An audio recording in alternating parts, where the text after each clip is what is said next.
We've been trying to get this done for a while, basically. Yeah. Trying to get your story down on tape and out to the public. So where would you like to start? Do you want to go all the way back to the early days of how you got into RATT and how you got started there, or what would you like to do? I think that story is pretty well beat. Okay. I think more interesting is the truth about what really went down and okay, and how it went down and then maybe what's going on now and stuff like that. Yeah. Well, go ahead. So, what is the truth? The honest truth. You can't handle the truth. Hopefully will. You know, when we started, right. You know, it was all gung ho, and everybody was, you know, friendly and things, worked out, and we rehearsed our asses off, and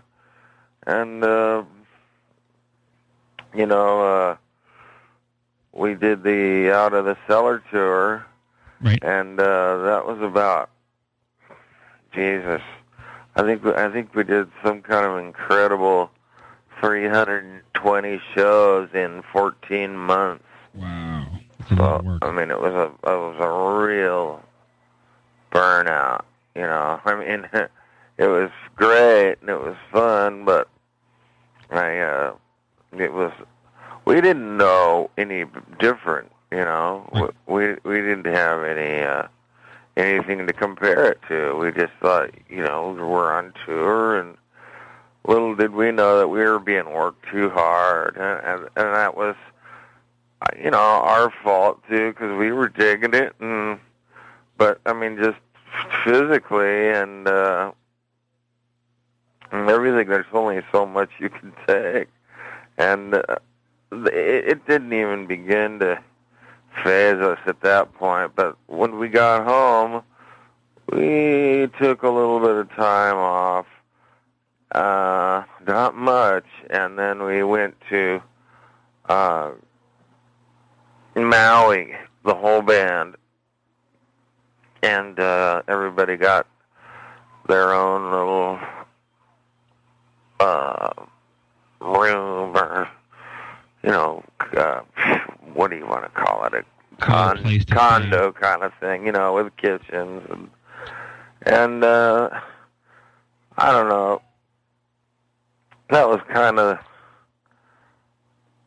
I hate to say the beginning of the end, but everybody took their girlfriends and wives and kids. Right. And in my personal opinion, it was a time to work. And it wasn't a vacation, It was, I'm going to get chewed out for saying this stuff, but, I mean, I got along fine with all their wives and stuff. I had no qualms or no fights with them. No. But some of them thought so, because I just, wanted the guys to do what we needed to do, and not, kiss butt with the old lady. That part of the problem also was, in my opinion, it was just being so young and not really ever having anything before financially, and sort of then being handed this huge wad of money and responsibility, and being, told, hey, well, you need to buy a house and get some cars, and, for tax reasons, and this and that and the other. And my hand was up. Everybody's was, you know, everybody's ready to spend some cash, and Right. the thing is, you know, you take a 24-year-old guy who's never had anything and hand him a couple $1 million, and You're asking for trouble. yeah, man. I mean, You had nothing. You came from a poor background then?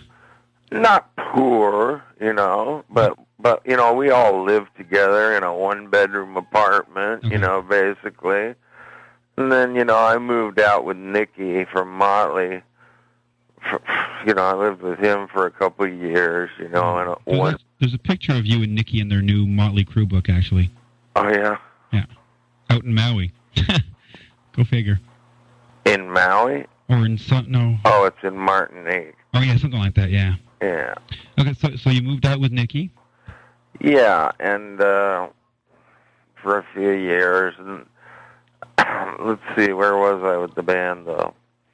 Oh, the Hawaii excursion. Right. Well, that at that point,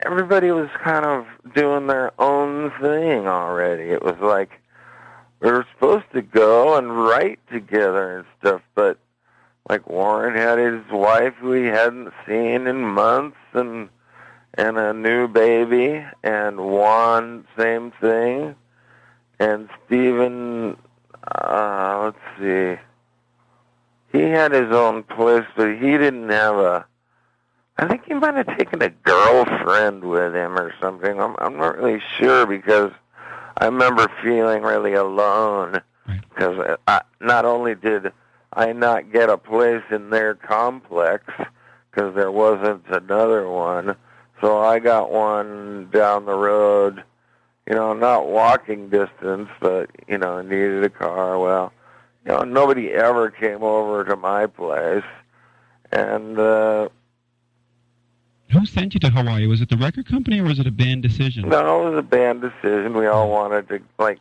get some time off, but it turned out to be time off. I mean, it was like, whoa, if we went surfing or fucked around for a day, it's like, manager was there, and it was like, well, when are you guys going to get together and write?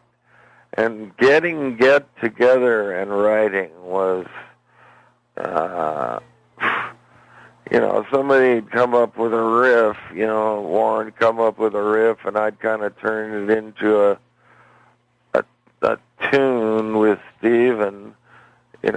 Warren had great guitar riffs, but they weren't really songs per se, So we'd take them and kind of make tunes out of them, but it was kind of like pulling teeth. Right. Now, what album was this for? When was this? This was for Invasion when it started. Okay. Which is really a shame, because that was at our peak. Right. And that tour and everything, I mean, could have just been mind blower, but that's what I was wanting to do, and for me, it was starting to be the beginning of the end. And I'm telling you this, it's the truth, and I'll probably be more exiled than ever from now on, but I don't give a shit. And the rest of the band. Yeah, and if they really search their souls, they'll realize that it's the truth too. Right. Because and this was only the third album. I mean, you had the EP. Third album. And the Out of the Cellar, so the trouble started really early then. Well, I was like wanting to have a good time and take advantage of all this shit, and so did Steven, because we weren't married, right. And we didn't have homes, so when we got home from tour and stuff, we lived at like the Sunset Marquee.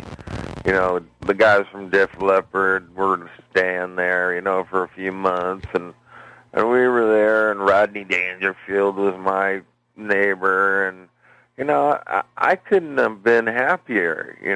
I was just stoked. Right. Everything was just blue water.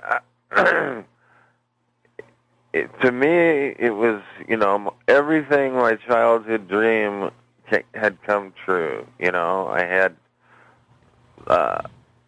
money and guitars I always wanted, and everything that you ever wanted. I really, on that note, I wish that I had realized that I really wasn't into material things. Right. Because I got a lot of stuff, just stuff that ended up collecting dust, that cost me a lot of money and ended up, you lose, you got absolutely nothing for it, just like anything else. But, let's see. I mean, so you bought obviously a lot of cars and a lot of guitars and all that stuff. Yeah. And that was Invasion. Now, okay, we go out for the Invasion tour with Bon Jovi opening hesitantly by Steven, who for some reason, I know what it was. We went on this, we went up and played the Capitol Theater in Washington. Right. Well, I guess it's Seattle, or I don't know. Right. But anyway, I guess we did that show and a show in Portland that were kind of big club type shows. And Steven apparently, he claimed that Bon Jovi, gave him the, I'm better than you vibe or something, which in reality it was probably vice versa. Right. And so the tour begins, the nightmare begins, let's put it that way. Because, I'm going to get the traitor routine, but really it almost felt that way because those guys were so nice, and they all got along so well together. And Johnny, in my opinion, is a great guy and a super good friend. I would consider him a real good friend. And they all, every night, had a great time, in their dressing room before the show and stuff. And go into our dressing room, and everybody was bitching at each other, sitting around, like, trying to read a magazine. But in reality, it's like, oh, well, what's the matter with this soup, man? The soup sucks every night. And this is the wrong kind of booze, and, just whatever, man, bitching and moaning about everything. And then every fucking night, Steven would go out, watch about 2 seconds of their show, and come back in just raging pissed that Johnny was ripping off his shtick. And it was like, Steven, you don't have a shtick to rip off. You don't do you're not David Lee Roth. You don't say anything special, and you barely know what fucking city we're in. So what do you mean his shtick? So anyway, it just became the feud of the century. Every night, he'd want to cut some of their lights or cut some of their stage and this and that and the other, and he'd do it without talking to us, going straight to the production manager, and we'd find out and say, fuck that. And then, there's animosity there, and Steven felt that, we weren't really backing him up, that we should be. Now, was there a fight between, was there like a constant fight about you guys against Steven, or was this? No, it was just, Steven being Steven, and it got pretty weird because, again, he didn't have a girl for a while yet, and he was drinking quite a bit, and so was I. I was drinking and doing a lot of drugs, and that started getting. But for me, I was still having a great time, But I spent all my time in Bon Jovi's dressing room, before they went on, and then after they came off, they were all high energy, and I'd get all hyped up being around them, and then I'd go into our dressing room, and everybody was literally just moping around. And it's like, okay, guys, ready to go. And they're just like, okay, they grab their guitar and mosey on out there. Not that we didn't kick ass. I thought we were a great band. Steven, had his problems with being in tune, on stage. But, I'm not here to bad rap anybody, but, I mean, like I said, I think if you asked any of them, all of this is exactly how we all felt, The Bon Jovi thing just got absolutely ridiculous. How long did you tour with Bon Jovi? Over a year. Okay. So, you can imagine how weird it got. And then I turned into Benedict Arnold, of course, right, with everybody because, I spent time with them. And sometimes I'd go on their bus, and on days off, I'd go over to their hotel. It was just like, fuck anything to get away from you guys and your bitching and moaning. And that went on all tour, and it just got worse and worse. And that's when I felt myself, because in the past, the first 3 albums, like it or lump it, I was kind of not in charge, but, everybody kind of looked to me for the, well, what do you think? Kind of the last word. Now, why was that? Were you more experienced, older, or they just had more confidence in you, or?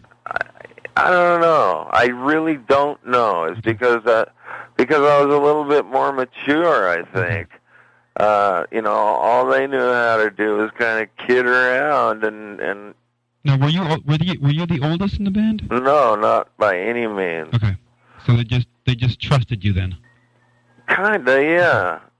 And my nickname was the King, and I mean, they'll probably all deny this, so I'm just telling you the truth, man. But right around the end of the Invasion tour, well, I didn't know it at that time, but by the time we went to do the beginning of the dancing tour, I just let my sort of position drop, I just sort of, it was like, whatever, I couldn't handle the fighting anymore over every little thing. Every fucking... Now, was the fighting getting worse and worse at this point? Was it getting... Absolutely. Okay. And, Were there, like, different camps within Bon Jovi? I mean, you said within RATT? I mean, was there, like, Ron and Bobby? It depended on the day. Okay. Sometimes it was... Most of the time it was me and Steven, because we were the bad guys, because we don't wanted to stay on tour all the time, and we... So you're saying it was you and Steven against everybody else? Kinda. Okay. But not really against, but just... butting heads, if you want. Yeah. Okay. And, So then the dancing tour comes up? Well, yeah, after... I had met my girlfriend, who eventually was my wife, right, at the very last shows of the Invasion tour. Okay. And then of course you probably took some time off before going into the dancing recording session. right. And when I got home, I was really burned out as because of the tour and stuff. And I started smoking heroin. Okay. And that became a kind of a ritual, Now, was that an expensive habit? Were you doing thousands of dollars a week, or? At that point, it was probably a couple $100 a day. Now, what made you turn towards the heroin? Was it just a way to escape, or were the other drugs just not having any more effect, or? Yeah, I just liked the way it made me feel better, and I didn't get all drunk and hungover. I thought it was, great, or what a ridiculous. And the whole thing was like, it's not going to happen to me, and. Mm-hmm. And I can handle it, and that went on. When we did the dancing recording sessions, and now how did that go? A lot of fighting, a lot of time. Tough, yeah. A lot of weirdness, what songs are we gonna do, whose songs are we gonna do. And when it all boiled down to it, we ended up with 3 songs that were real half-ass, in my opinion. Which ones? Well, Take a Chance. Okay. And I'd have to look at the record on the. Let's see. We got Take a Chance. We got Body Talk. You got Slip of the Lip. Dancing Undercover, or just Dance, whatever it's called. What else is on there? Looking for Love. Yeah. That was a good one. What's the one that says Loose Lips Sink Ships? That's Slip of the Tongue, huh? That's Slip of the Lip. No, Slip of the Lip, sorry. There was 7th Avenue. That had potential, but it just never really got its feet on the ground. Okay. But, of course, since Warren wrote it, it was great. He's starting to get the real bummer thing that I was on all the magazine covers and stuff with Steven, just because I was more gregarious and a better interview. Mm-hmm. I mean, let's face it, he'd go to talk to him, and he at that point, he was very quiet, and, didn't have a whole lot to say, and the magazine guys picked up on that. It was like he was just kind of a boring interview. And, it wasn't my fault that they'd call up and want an interview with me and Steven, and then a photo shoot. And then, again, I'd start getting shit for stuff like that from the whole band. I went on the Howard Stern show, right, and he liked us because somebody made a tape for him with Round and Round on it, just a tape of a bunch of songs. Now, this is still when he was in a total, short hair, and, he wasn't God of the world yet. Right. He was still a local DJ at this point. Right. I had no idea who he was. It blew my mind. That's a whole other story, I'll tell you. But I went on with this guy, and, I had been with Tawny Katane for years. Mm-hmm. I was dating Apollonia. The Playboy issue with Lori was out, I think, at this point, yeah. Lori who? Lori Carr, the girl who ended up being my wife. She was a Playboy centerfold. Okay. There's a couple pictures of me in there, too.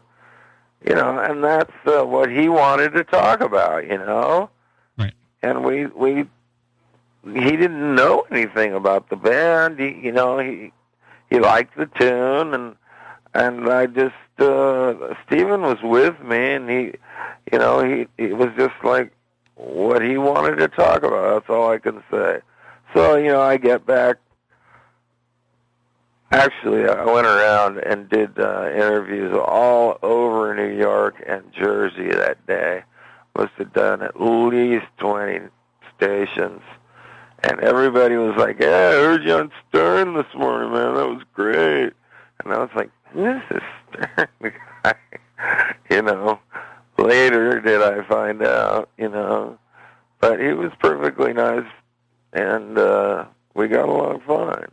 But, I get back to the guys in the band, and it was like, real fucking nice, King. What the fuck are you doing talking about that shit for? What's that got to do with RATT?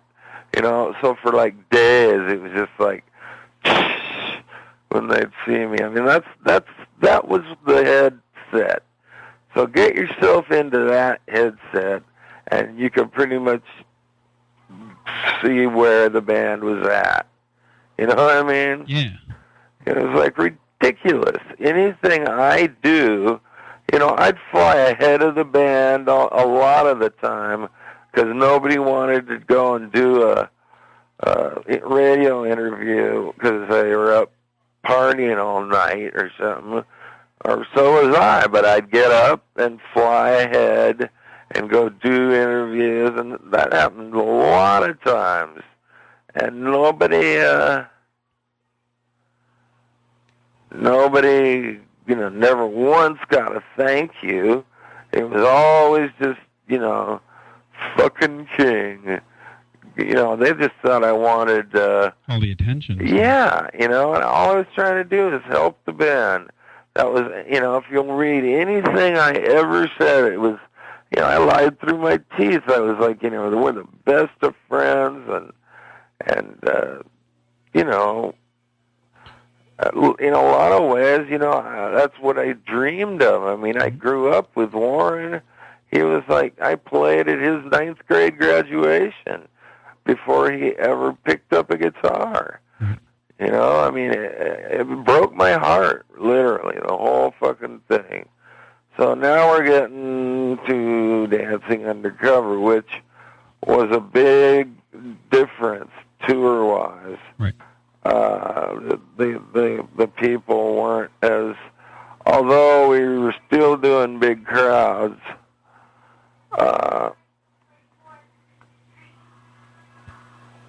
it wasn't quite. Right. Certainly wasn't what the Bon Jovi RATT tour was, because that was, sold out every night, and just awesome. And that's why I could never figure out why, they could, because they all thought it was just them, Anyway.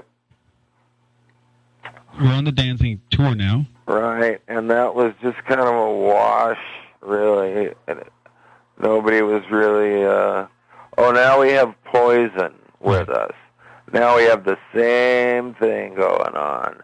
Brett's ripping off Steven's trip, and they're doing our whole trip. And, the clothes, the makeup, the choreography, they're doing our whole bag, and they're stealing the show. And, it was before they were big at all, really, when they started with us. And I knew for a fact that they were going to be big. I told them, I just said, you just keep up that energy, and you're bound to make it, And the rest of the guys just hated them. We're begging the management to get them off the tour. So we got Queensryche to open up for a while, for a couple of weeks. So Poison was kicked off the tour then? Yeah. Okay. And we got Queensryche, and wow, watched the tickets just really take a nosedive, because they were on an album that I guess didn't really sell, or it was just a bad mix, because we were like a party band and they were like a dark thing. I liked them personally. It just wasn't a good mix. No, they were more of a synthesizer, progressive, and yeah, it just didn't fly, man. And then so I, I begged everyone, and everybody, knuckled down and had a huge dinner of crow and got Poison back. And all of a sudden, it started feeling pretty big again, and we started having some real big shows because they were coming around as a band and as a radio thing. They had songs going and stuff. So that was that, and then we came back. Didn't take enough time off again. Went right back into, I think that was really the downfall of the whole thing, was that just right from the beginning, we never... took time off? No, it was either writing and rehearsing the stuff that we had writ to play gigs at first, around town, and then once we got signed, it was writing for the album, and then do the album, and then do the tour, and then come back and take a little time off and write and rehearse and record, etc., etc. That went on for 6 albums, or 5. I get confused with that 81, 91 thing. Right. But, now, what's the vibe like between, I mean, is anybody helping the band out, or is Warren still into it? Is Juan still into it? I mean, how's the band going at that point in terms of... Nobody's really into it. Like I saw Warren on this MTV thing in retrospect or whatever. It was taped a couple of years ago, but he was saying, the whole thing, looking back, it was just not a really happy time for me, and I kind of blew my mind, because, I was trying to have the time of my life, and they just stopped me from doing that, It was just fucked. And everybody wanted to have a great time, but they just didn't know how or something. I don't know what to tell you. Now at that time, how come the band managed to survive? Why didn't the band just pack it up and break up? Should have. But what held it together? Well, wanting to get that hit and have another big album. Okay. So we were for sure that Reach for the Sky was going to be it. Okay. We got a new producer, which, by the way, was a huge mistake. Who was that at that point? Was that Bo Hill or was that somebody else? No, Bo Hill did the rest of the He did the ones before. Okay. And ended up finishing that record. Okay. No, it was Mike... Mike Klink? No, Mike did the Queen, engineered the Queen records. It's embarrassing, I don't remember. Mike Stone. Okay.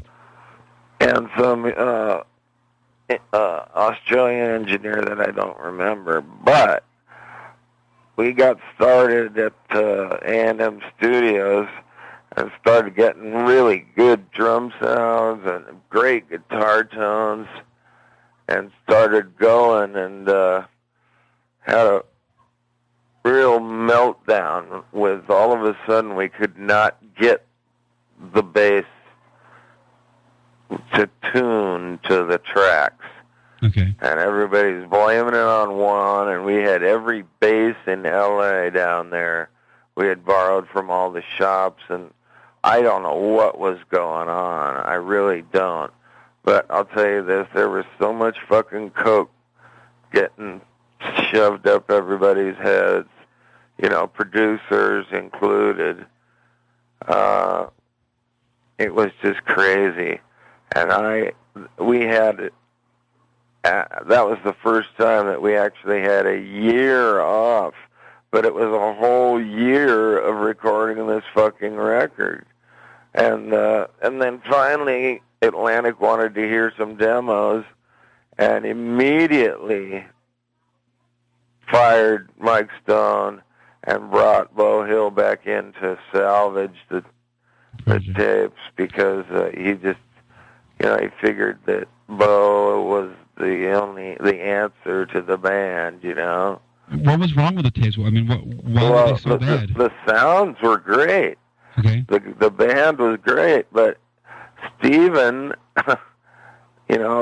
they, in his defense, when they asked to hear them play, they were just rough tracks. Right. But we had been fucking with this record for like 8 months at this point, man. We recorded out of the cellar in like 2 months for $65,000. This album is already up to like $800,000 and sounded like shit, Well, not shit, but it just, not up to. It didn't have any lead vocals. Okay. And this and that and the other. No lead vocals laid down in 8 months? Nope. How come? Not a one. Steven wasn't coming in, or no? It's just that's how long it took to get everything going. This thing with the bass thing took months to figure out. I mean, just ridiculous. So, you know what? You want to call me back in 15 minutes? Sure, you having supper? Yeah. Will do. Thanks. Talk to you soon. So let's. I'm all set. So we were at Dancing Undercover. That's where we left off. So where would you like to go from there? We didn't really talk about the Dancing Undercover tour. I think we sort of talked about the album. The one question I had about all the albums is, was RATT always RATT in the studio? Was there any ghost musicians? No, none whatsoever. No? So RATT was always the real deal? Yep. And at any time, did people swap instruments? I mean, did Juan do guitar parts and you do bass parts? Or No. No. Okay, so you're not like Kiss or some of these other bands, then you... No. You guys were honest about it. Yeah. Okay. The Dancing Undercover thing, let's see, it went, I guess it went pretty smooth, really, because we kind of had it down pat by then with Bo. Okay. As far as the... Roger, that's why we left off after the demos, and then you brought in Bo to pinch hit or whatever. No, that was for Reach for the Sky. Oh, okay, you're right. Oh, that's right. That's where we were. Sorry. I'm lost. Do we want to go back to no, I guess we can Dancing Undercover? No. I guess we can continue from Reach for the Sky then. Yeah. Sorry, my mistake. Well, anyway, the Reach for the Sky, almost the drums and the guitars were done pretty much. All my guitars were done, and when Bo came in to fix up, I know he and Warren redid, I think, all the solos, and he didn't feel that there was a hit on the record, so he and Warren got together and came up with Way Cool Jr.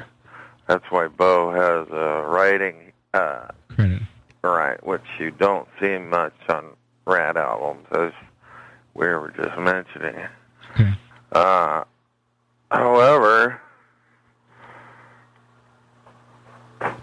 yeah. what was I going to say? Oh, on the Detonator, well, am I getting ahead of myself? Yeah, probably. Reach for the Sky was... Now, did you have to re-record a whole bunch of new songs, or were you able to salvage the ones you had? No, we used all the rhythm tracks and just did the vocal tracks the way Bo did it with Steven. Okay. They had a certain way that they did it. That of course, some of the guys hated the way they did it, but really it was the only way to get Steven to sound the way Steven sounds. Yeah, you know? Steven has told me that he used to just he never actually was in the studio with the band. He would go in like a month later and do vocals. Right, and he never rehearsed with the band, so we never knew what was gonna be sung or what it was gonna sound like. Okay. And that was really kind of irritating to me. Okay. And to Juan, who was gonna have to sing backups, you know. Now you're talking for the album, or you're talking even for live shows you never rehearsed? For live shows, he barely ever sang. Okay. In rehearsal, he'd, like a week before we go out, he'd come in and maybe make it through a set, you know, and that was that. And we were just supposed to know what to sing as far as backups. And that must have been extremely frustrating for you and the rest of the band. Well, it was, because Steven's not a singer, you know. He doesn't sing on key, really, and he just, every night it's something different. So to harmonize to him is next to impossible. Okay. You know, I mean, you know, this whole thing makes me feel so bad. Right. You know, I mean, Steven used to pick me up at high school, you know, and we'd go smoke joints and rock out, and other guys playing, and, you know, like I said, I grew up with Warren, and, you know, it just makes my heart hurt just to even talk about this. Was, you know, my dream come true with people that I loved, you know, and it just got so bad. I couldn't believe. I mean, that's why the whole drug thing just enveloped me. You know, I was hurting so bad inside that to show up to any kind of a thing was just more than I could take. You know, another argument session. You know, I'd get loaded, and when we had that year off for Reach for the Sky was really the killer for me, because in the past I never used on tour, you know. Right. I'd always just go cold turkey, and the first couple of weeks were kind of a drag, but the Reach tour was difficult, you know. For me, I had to, you know, take a lot of pills and use this stuff that, well, sort of getting into medical crap. But anyway, I had to do my thing, and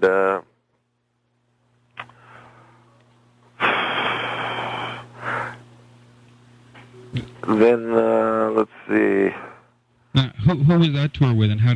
So the tour went bad. I mean, no, actually, that one was all right. We had Warrant and Kicks, right, and there wasn't really any animosity, and the crowds were okay, and the band was playing pretty well, and really nobody had anything to really bitch about.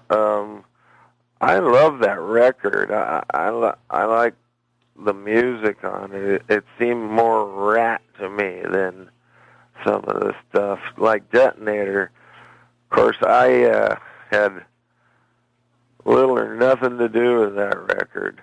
I mean, I think I wrote Can't Wait on Love, and I had a hand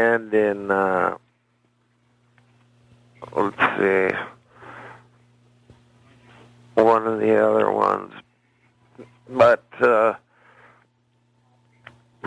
to the fact that I was in rehab for 30 days, okay. and they had gotten together through our new manager who was going to save our careers and make us millions and this, that, and the other, who ended up just absolutely fucking us. And who was that? Was that Alan Kovac. Okay. Left Bank Management. Okay. You know, he promised, you know, he got these huge advances, he did, but then everybody came back and sued for him because not only did we not tour the album, you know, he crossed up some deals with the publishing people, you know, signed us with somebody and we were already with somebody else and blah, blah, blah. So, it ended up costing you money. So there was no tour for Detonator then? Oh, we went to Europe and did a tour of, you know, over there it's like right. clubs, really, or little kind of theaters and stuff. Right. And that was okay, but I think we never really broke the scene over there. And then we came back and did the greatest hits? Yes. Hold on, I gotta take my medicine. Right. Hold on. No problem.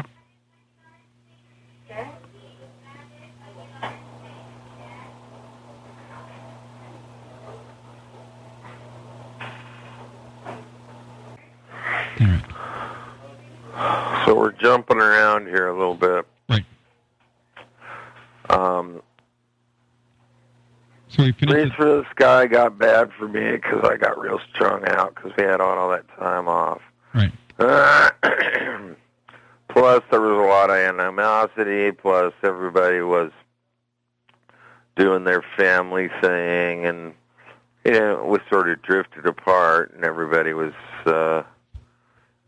when we got to doing it again, I know a lot of us were really ready to get back into it and get away from, you know, the domestic bullshit, which I was never cut out for. I should have known from the beginning that, you know, getting married and shit just was not me. So you were ready to go, ready to get back on the road then? Yeah, and like I said, Reach was good.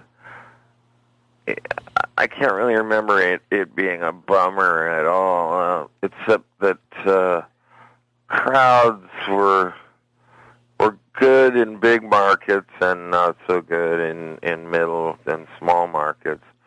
And we cut off the end of the tour, just, you know, just about 3 weeks of it just seemed like the thing to do, you know. Why was that? Because of poor ticket sales, or? Well, maybe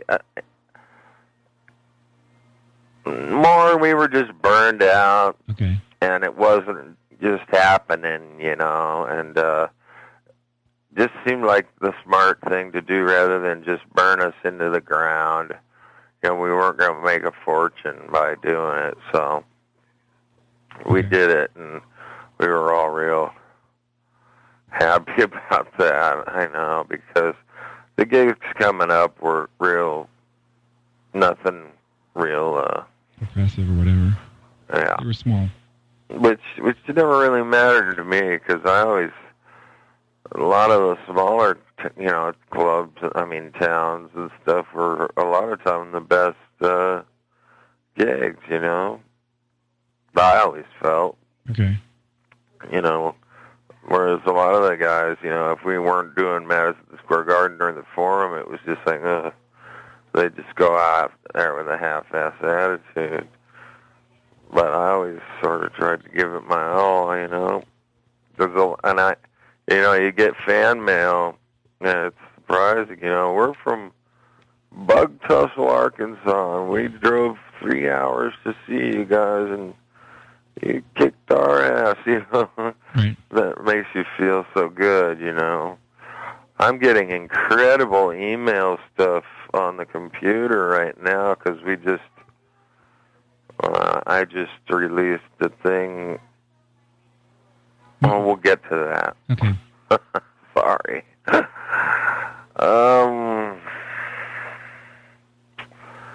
So Detonator, okay. So the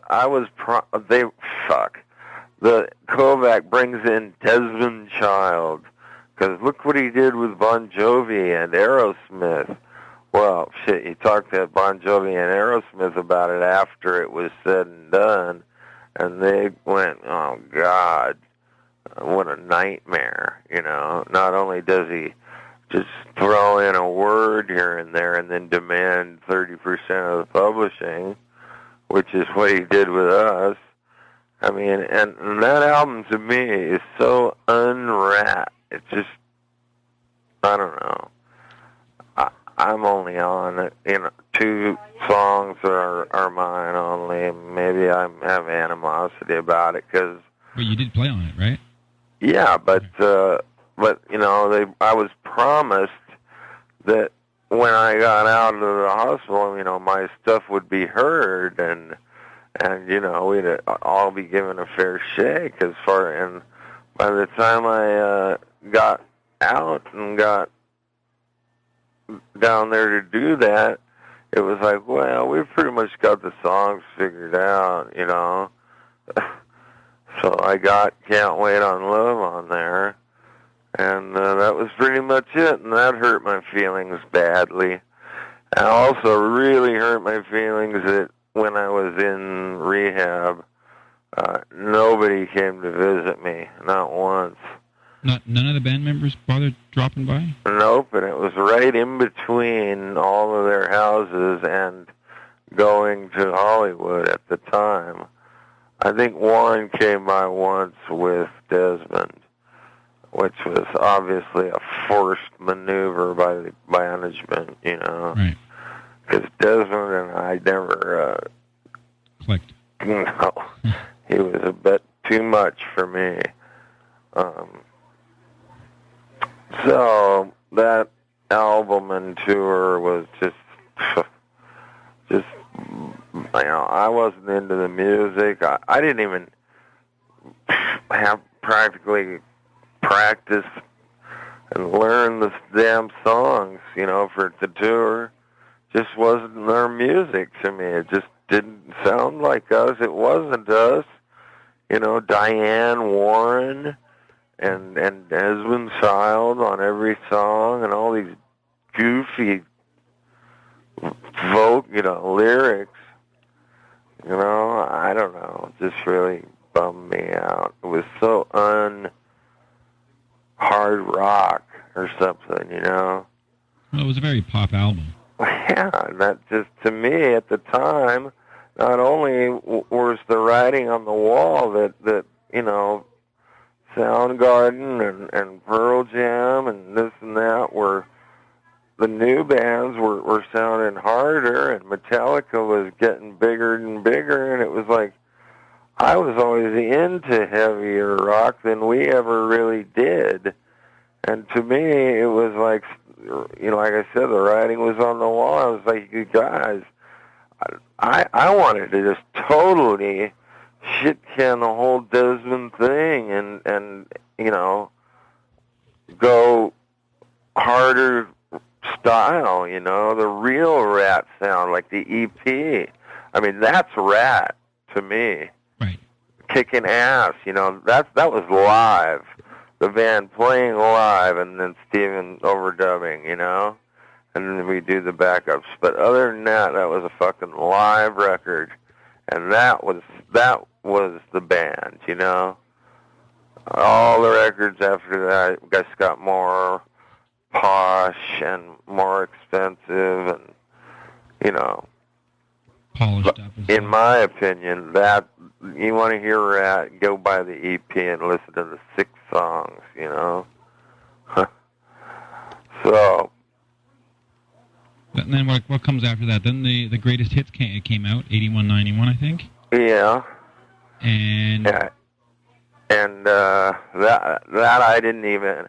I had left by then, and all their little deals that they had made with the fucking schnook Kovac, you know, he encouraged me to leave, and that he was going to make me more money than I ever was going to make with them. I'm going to be a huge producer, and he's going to get me all these bands and this and that. And so, I figured I felt pretty secure, in leaving, and we had a terrible time on the last Japanese tour, and I was just like, fuck it, I'm out of here. This sucks. I cannot live like this anymore, So I started to record this band that I'd found that I thought, well, I still think that had they been done right, they would have been right in there with the Soundgarden and. Now, who was that? That wasn't Secret Agent or Secret Service or whatever? No, that was my band. Okay. No, this was called Mail Order Brides. Okay. But they were real good, and they were edgy, and had that sort of, not punk, but just tear it up attitude, Mm-hmm. I really thought it was cool, but the manager told me, yeah, go ahead, start recording them, and we'll give you $6,000 to, do the demos. Well, I did with my money, gave them the pre-demo demos, and they never paid me a nickel. And that's the beginning of the whole real animosity shit. With management or with the members of RATT? Both. Okay. They were backing him up, and I'm saying he's a fucking thief. I was friends with him and his wife, and me and my wife would go out to dinner all the time and shit. I was the one. It was like that with me and Marshall Burrow, too, though, and all our tour managers. I made friends with all these people to avoid being put into the fucking hellhole of sitting around and bitching with those guys. So for that, I always got, it was always, I was the bad guy, You understand? Mm-hmm. So you were the traitor, I guess. Exactly, all the time, and all I really wanted to do was get a little peace of mind, and it all was for the best of the band. I loved that band with all my heart. That was, everything I ever wanted to do and more, and made it, All I ever wanted out of rock and roll was to see the world. I never really expected to, make money. And to do both and have it all really come down was something else. So, Detonator, we did Europe. They had a bad scene in Japan. That was just the band-wise? There was a lot of bickering and a lot of fighting, I suppose? Yeah, I was drinking real hard because I was, getting clean, trying to, clean up my act for the tour, and it just, nobody had any feeling. It was just go out and go through the motions, which was terrible. And it just, after that tour, it was just over. And then they started playing some fucking gigs that we had lined up with some kid with a Hammond B3 organ with peace, love, flowers painted all over it and shit. This guy's going to take my place, What was his name, that guy? Oh, I have no idea. Now, they also went out as a four-piece for a while, didn't they? No, Michael Schenker did some gigs with him. Or no, that's when that band that Kovac put together with where they did the Mott the Hoople tune with Bobby and... Oh, Contraband. Yeah, exactly. Okay. So Contraband opened up for RATT, and Schenker sort of filled in for where I would have been. Now, what was the band's excuse for you not being there? Was it he's ill or whatever, or was he's out of the band? I have no idea. They never said anything. I never said anything. Nobody ever asked. And this was what, 90, 91?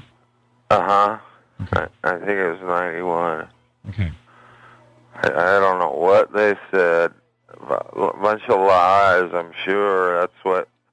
That's what Juan says now, is that it was all lies and that everything was my fault and that they kicked me out and this and that and the other. So, anyway, I got real, the band's dead for me.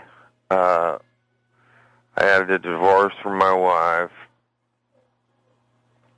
So everything in 91 is going wrong at this point. Yeah, I let my wife stay at my house. So if I went and got an apartment, okay, to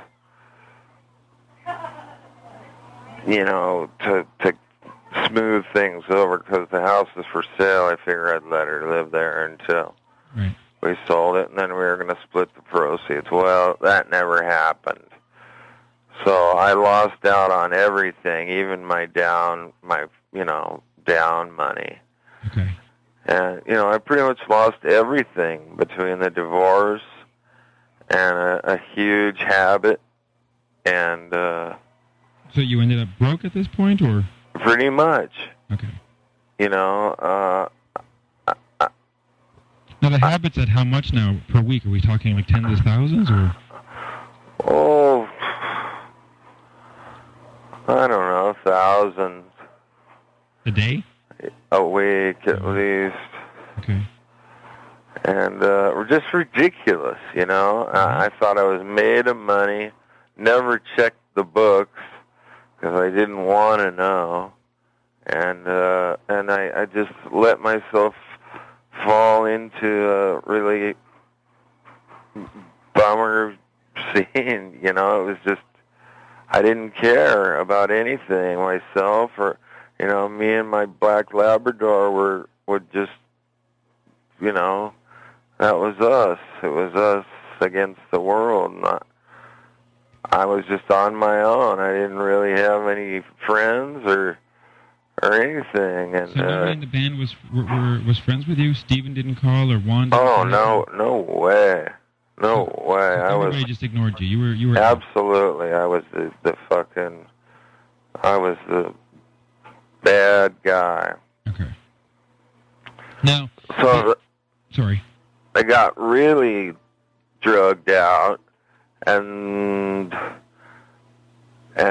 my health started getting weird, and I was in the hospital, and a doctor asked me if I'd been checked for HIV, and I said yes. And she said, well, do you mind if I check again? And I said no. And then I started getting all these messages from her, and I thought, oh boy, I know what this means, because if it was negative, she wouldn't be trying to trace me down. Right. So this was about 94. I found out, that I was positive, and I hedged on that, with the press and everything for years, really, because I didn't know what to think of it or make of it or what to think. So that just led to more drugs and real true depression. I tried to kill myself and the whole 9 yards. And some people can call you a wimp but I'd like to see them go through what I went through in a matter of a year or so and not have the feelings that I did, Right, I mean, you went from top of the world to practically being on the streets, I gather. Yeah, that's right. Now, did you ever end up homeless? Were you ever... Oh, not homeless. No, so you never, like... Close. But close. And nobody offered to help you out? Nobody, nope. The band said, here's $10? Wouldn't even lend me $20. Wow. And, that must have hurt. Oh, it hurt so bad that I couldn't even see him or talk to him or anything. It was just ridiculous. Sometimes when I'd get real destitute, I'd call him up and say, hey, could you, till we get our next publishing check, give me $100 or something. They'd just be like, Robbin, no, no. No excuse, no nothing, just no. So, later on, Stephen lent me a little money after years had gone by and they found out that I was sick. That, softened him up to the tune of about $100. And, I didn't want to mooch money off anybody. That's never been my thing.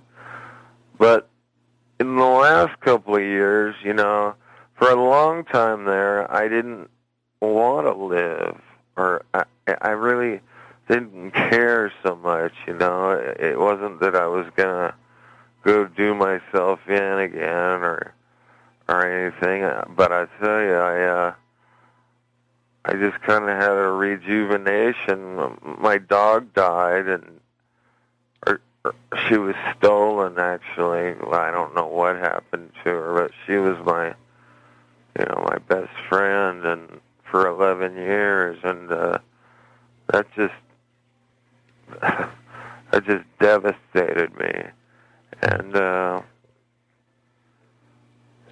I all of a sudden just wanted to live, I want to pull myself together, and I want to do some music that says, hey, this guy didn't just fall off the face of the earth, and he's just a big fat junkie, and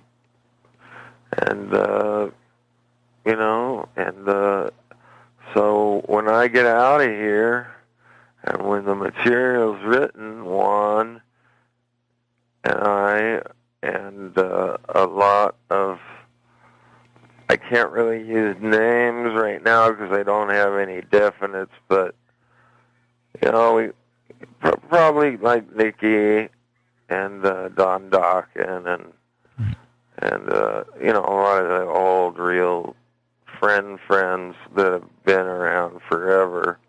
Now, had those guys let you drop down too? I mean, did they come around and talk to you, or did they shun you also? Well, Nicky and I got into the heroin thing together, right. And he quit back in 94, 95. Well, no, before that, but then he relapsed a couple times. But he just couldn't handle. I mean, he was supposed to be the best man at my wedding, and he didn't even come because there was going to be people drinking, and that was when he was just going through his rehab thing. And that really fried my ass, So we didn't talk for a few years, and he'd never lend me money or anything either.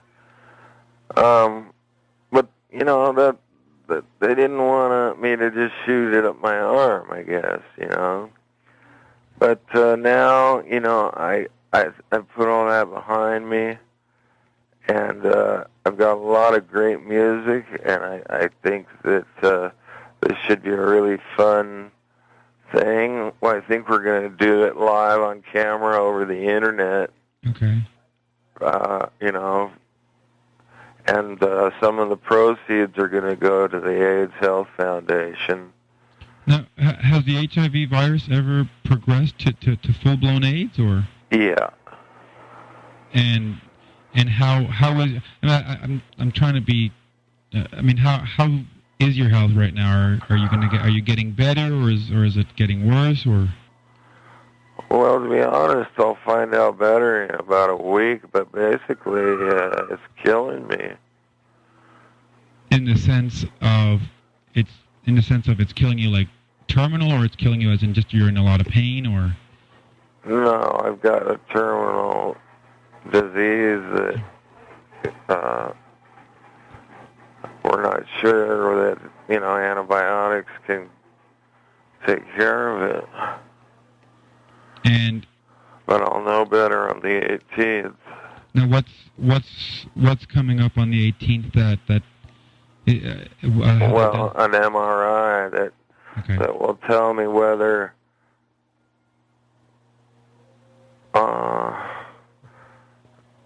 see, I went in for surgery because my back hurt so bad. Right.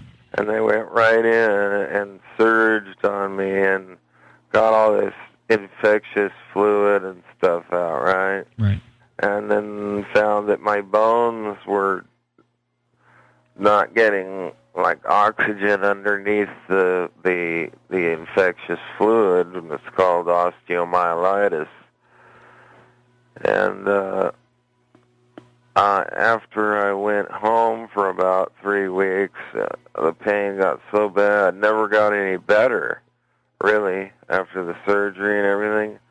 They had me on so much pain medicine and stuff that...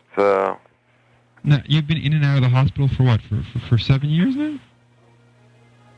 Well, I mean, I've been straight in the hospital now for 5 months. Okay. But I've done stints for, about 7 years. Wow. Well, no, hold on just 1 second. I'm just gonna. It has now started. So you've been doing stints for 7 years now. What else can you tell me about the illness or your illness? Well, I've tried to keep a... And how much do you want the public to know? Like, I mean, was it caused by the heroin? Was it caused by the drug use? I mean, just tell me whatever you want to tell me, and we'll leave it at that. No, I had a infection in my leg that it just would not heal, I reckon, because of my compromised immune system. Right. And we figure that what got into my back and stuff, and I'm sure that the drug use and stuff didn't help. Now, obviously you're clean now, I would imagine? Yeah. And you've been clean for how many years or how many months? It's been about a year. It's about 14 months. Okay. And has that helped you feel any better, or? Oh, yeah. Eventually, finally. Like now, I can't wait to get out of here and work. Because, see, I haven't really done anything in all this time. Right. Music and everything was just like, left a bad taste in my mouth. And I have so much energy and juice in me ready to pump it out, and I don't want this to be some sympathy record or anything, but I'm not going to lie and say that it won't help me, and I want to give back to the people that have helped me with the AIDS Foundation, and I think it's going to be a great when was the last time there was something like this done? Right. I mean, except for that Children of the Night thing or whatever that was. I mean, that was pretty, whatever the word you want to use. Right. I don't even remember what in the hell that was all about, but... Was that the Ronnie James Dio thing? Or yeah. For the homeless kids or whatever? Yeah, and they get a bunch of people to sing some... Well, he just recently did that, right? Well, no, it was years ago. Oh, that was Hearing Aid, the first one, wasn't it? Right. Okay. Right. Okay. Anyway, this is going to be, because it's going to be a good hard rock album, and for people who are into hard rock still. And now, will you be able to play on it? Oh, absolutely. Yeah, I've been playing all along. I'm playing right here in the hospital. Okay. So your chops are still good then? You're not completely rusty? No, not at all. And so, boy, it's difficult to ask questions when you. Now, you had mentioned it's a terminal illness. Have they set? And I hope I don't offend you, but have they set a time? Have they said you're good for 2 years or 6 months, or they just don't know? Or I just can't say until I know on the 18th. Whether we're getting anywhere with the antibiotics, or whether I'm going to have to go in and do surgery again, which didn't really do anything. So if that's the case, then I'm pretty much, out. Right. But that's why I want to do this so bad,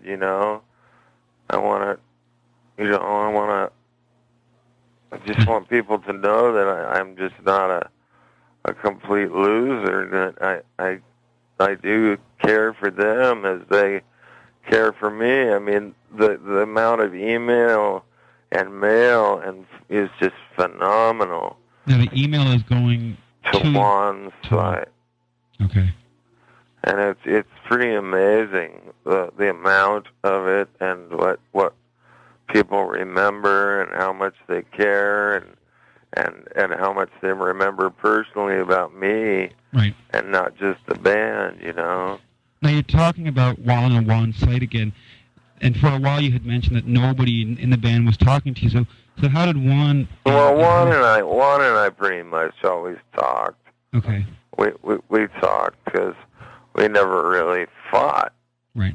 And he is a little bit more savvy than some. Okay. I mean, I don't know how to say that without putting people down. I don't want to do that. But he and I always had a sort of a rapport. Right. We were born real close together, and a little bit more education, Yeah, right. Now, how is your relationship with the other members in the band? Do they ever try to contact you, or do you ever talk to them, or? No, but I do sometimes. Steven will get a hold of me, and we went out, had dinner, and he lent me $80. Now, this is Steven, right? Yeah, not too long ago. Okay. And Warren and Bobby they don't... And Warren and Bobby and I had lunch a few months ago, and it seemed pretty... okay. Seemed pretty forced. I don't know why. I don't know what their problem is. I just don't get it. I think they really feel bad that they let the whole thing... we never should have broken up. Right. We should have just taken a righteous hiatus, mm-hmm. A year or two or whatever it took, I mean, if people were burned out, shit, we did an album a year for 6 years in a row, It's like rat and roll, yeah, rat and roll, whoopee, Needed some fresh air. Needed to put some brakes on that rolling at some point. Exactly, Are you strong enough that you would consider doing like a one-off show with the band if they said, "Look, we'll all do this just for one night"? Or, I mean, is that something I'm plenty strong enough, okay. But I don't think I'd do it with RATT. Why not? First of all, they didn't ask me to.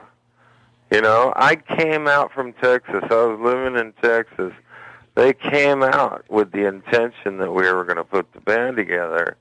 And then Warren got with me, and he was like, well, maybe if we do this record, we'll let you play on a track or something. I was like, what? And I mean, I just moved all the fucking way back here. If you little punk are going to tell me that you're going to let me, I was just like, couldn't fucking believe it. Now, what album was this for? Oh. Was that the one for Collodner, or was that... Collage, I guess, Collage. or whatever. I never even heard it. Okay. I never even heard the Collodner record, really, to be honest. Okay. I have no interest, And now they're doing this thing that really blows my mind and calling it RATT. I mean, I'm sure they sound pretty good, too, Why not? Karabi and yeah. Well, there's two RATTs right now, theoretically. Oh, Steven's doing it too? Steven is out there as RATT featuring Stephen Piercy, and I don't know who's playing with him exactly, but I saw them last week in Lewiston, Maine, opening up for the Vince Neil Band. Uh-huh. And, I read the internet reviews, and a lot of people were like, hey, where is RATT? It was only Piercy. And I saw the other RATT, the Warren and Bobby RATT, in January with Jizzy Pearl. And, no offense to anybody, they were really good. I mean, without wanting to insult either you or Juan or anybody, they put on a good show. Oh, I know. I mean, how could they sound bad? Jizzy's been around, and he's got the vocal chops. He sounds as good or as bad as Steven, depending on how you want to look at it. Yeah. And Karabi obviously has been around and knows how to do it. And, Warren and Bobby, well, they've been doing it for long enough, so... Yep. So it sounded decent, but it's I'm sure. Yeah, I don't understand why they didn't change the name. They could have gotten a new deal and gone, had a new bag.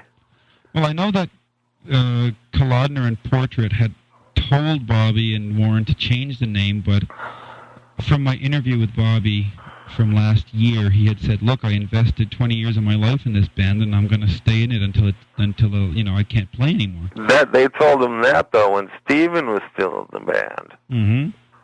Well, he still says that now. Yeah, well, I think that's stupid, because with a new singer and all, it's just dumb. What's your take on the whole state of RATT these days? What state? Are you part of that lawsuit that's currently going on in L.A. where, Piercy is suing Warren and Bobby, and Warren and Bobby are suing Piercy, and I think Juan has his hand in there somewhere, and... What's his dime? Yeah. What? Pardon me? Nothing. Okay. Yeah, I was just wondering... No, I'm not involved in any lawsuit. And what do you think of all that stuff going on? Well, I just think it's silly that they didn't call it something else. I don't understand, and I sure as shit don't understand why Steven is doing it with a bunch of guys who had nothing to do with it. I'm sort of surprised he didn't ask me to do it, and we could have been two guys. That would have been really lame too. Is that something? Would you be able to tour? I mean, would you be able to sit on the bus and get out there and play, or? Yeah. Yeah. Yeah. Is that something you'd like to do, or? I'd like to do some shows with this record thing that we're gonna do, but depends on whether a real sort of band comes out of it or whether it's just a bunch of guys and we're gonna do a bunch of songs. Okay. I mean, at this point, that's what it is. But I've got some good songs that I think, really the main thing is I want to gain some respect that I think most people, have written me off as a complete loser. Right. And that really hurts me because I worked overtime hard on RATT. And do you think part of that, the public perception, is the fact that you've been silent for so long in terms of the whole illness and all that, that people just figured, well, he's probably just a junkie, and then rumors started coming out? Yeah, well, that's why I stayed out of it, though, you know? Okay. I didn't want to come up with something like, oh, I'm going to have this band, and we're going to kick everyone's ass, and then not, you know? Because I did have a great band there for a while, Secret Service, and we just never quite got a singer together, and I was using heavily, but the band was great, you know. Music was good, and the band was excellent, and I think it would have done quite well, although it was also at that time when, you know, the music was kind of changing. And now, what was Secret Service playing? Was there ever any demos made or any album released? Or I've got a demo that may come out in Japan as an EP. Okay. As Secret Service or as Robbin Crosby solo, or? No, as Secret Service. And is somebody singing on that, or is it just? Yeah. Okay. Yeah. Oh. So, you know, I hope this whole thing just really opens everybody's eyes up to the fact that, you know, I'm a good guitar player and a good writer, and I always was, and you know, I haven't lost anything. I just lost my way in the dark there. And when you're as polluted as I was, it was real hard to find my way home. Mm-hmm. And now you're getting there. Yeah, I feel strong. I'm dying to get out of here and get going on this thing, because the whole thing kind of came up in the last couple months. You know, it's just gotten more and more, you know, day and night. I can't sleep or think about anything else, you know. So, and if it takes off, you would like to go tour and get on the road and see fans again and stuff like that? Yeah. If, like I said, if a touring band came out of it, right. If we had a singer that was good and wanted to do it, you know, and a drummer and a bass player, blah, blah, blah, you know, that's hard to do, especially if they've never done it before, or, you know, they say they want to do it, and then they get out there, and it turns out a couple of them don't like each other, you know what I mean. Mm-hmm. We'll just have to see. And what else? What else does what else should be printed? What else do people need to know about Robbin Crosby? Well, what have we missed? Have we missed anything? I don't really think so. We've covered pretty much the beginning. You know, I think, like I said, I've lived, eat, drank, slept, rock and roll since I was fucking 10 years old. And my dreams have all come true, and then some, and then been dashed against the rocks by people that I didn't even really respect at times. Right. And that I always thought that I had a lot more going for me. And I walked away from it. You know, I didn't come back in the press and say, hey, fuck those guys, you know, they don't know what they're talking about. I just walked away and let them have their little fun day, because, you know, I knew that without me they'd suck. And I hate to sound, you know, it just wouldn't be RATT. And without Juan, you know. So without all five guys, it's just not RATT. I don't think so.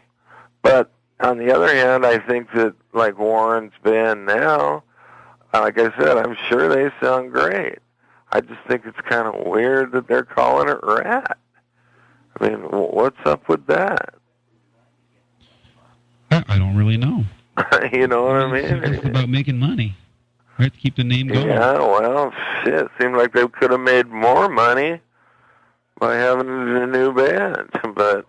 Now, have you heard of Juan's band at all? Yeah. And what are your thoughts on Liquid Sunday? It's good music. You know, that's not the kind of thing I'm going to be doing. Right.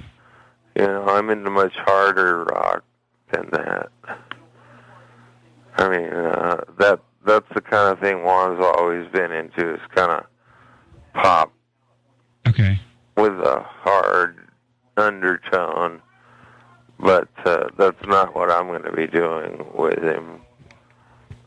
And he knows that, you know. Do you know who's going to... Oh, well, I guess you have guest vocalists that are going to come in, or... Yep. Well, is singing something you'd like to do on that album, or... Something about what? Is singing something you would like to do on the album, or... No, I may do lines here and there, but I don't think that I'm going to do any lead vocals. I mean, just more as an effect. I may... There's some certain things that I'd like to say and have me actually say them and have them mean it, you know what I mean? You know, I want to have some fun with this thing, and I want it to be fun, and I want people to enjoy it, and you know, really get a kick out of it, and have it be something that, hey, you should run out and get this record because it's for a good cause, and it's for a good man who's given his heart and soul to rock and roll. And that's a perfect quote right there. Yeah. So we can leave it at that. I think so. I think we pretty much covered everything. I think so too. And if there's any updates, I mean, if you find out anything on the 18th or anything else that you think of, you know, just give me a call and I can phone you right back. Right, or vice versa. You know, anything like that. And I'll probably, as I go through the tape and stuff, I'll probably come up with a few questions or something like that. Just right. Well, I'm available. Well, that sounds good. And thank you very much for your time, by the way. Thank you, Mitch. I really appreciate you having me. And you know... I sent off an email, by the way, to Paul Garagna, who's the editor at Metal Edge, and I asked him if, you know, you could proof the pictures, because you had mentioned that yesterday. Uh-huh. And I haven't heard back from him yet, but I don't see why there would be a problem. Right. So hopefully, I just wanted to let you know that that's been done. I'm not just going to let him print whatever without at least, hopefully, you getting a chance to see them. Okie doke. But anyway, you're welcome, and I hope, you know, I'm sure this is going to make a great piece, and I'm sure it's going to look great. And yeah, I wish you'd really, you know, push the charity thing and the you know. Is there a website for the charity? Is there any kind of contact info? Not yet, but soon. And okay, so you know, I'll start transcribing and writing this, and when you get that info, I mean, you know, you got like a 3-month lead time on this kind of thing. So hopefully in the next couple of weeks or a month, we can just get a couple, you know, the website or whatever, and just slot it in there. Right. Is it the Robbin Crosby AIDS Foundation? Or? Well, I don't know what we'll do with that, really. I don't know. I got to talk to a lawyer and see if it's got to have, it, you know, whether it could go directly to an existing, you know, foundation, or whether I have to give it a name to make it mine, you know? Okay. But I'll get with you. Okay, that sounds good. I'm available. Yeah. You know where I am. Well, hopefully it won't be there much longer. Hopefully I'll get a home phone number at some point. Yeah, I'd like that. And then we can phone you at home. And if all goes well, I should be out in California in August for a couple of weeks. So, you know, if anything, maybe I can buy you lunch or something, and, you know, just to say thank you for speaking to me today. I appreciate that. And don't thank me, I'm thanking you. Well, it's mutual. All right, Mitch. So have a good rest of your Sunday. And we'll talk soon. God bless you. You too. Take care. Bye-bye.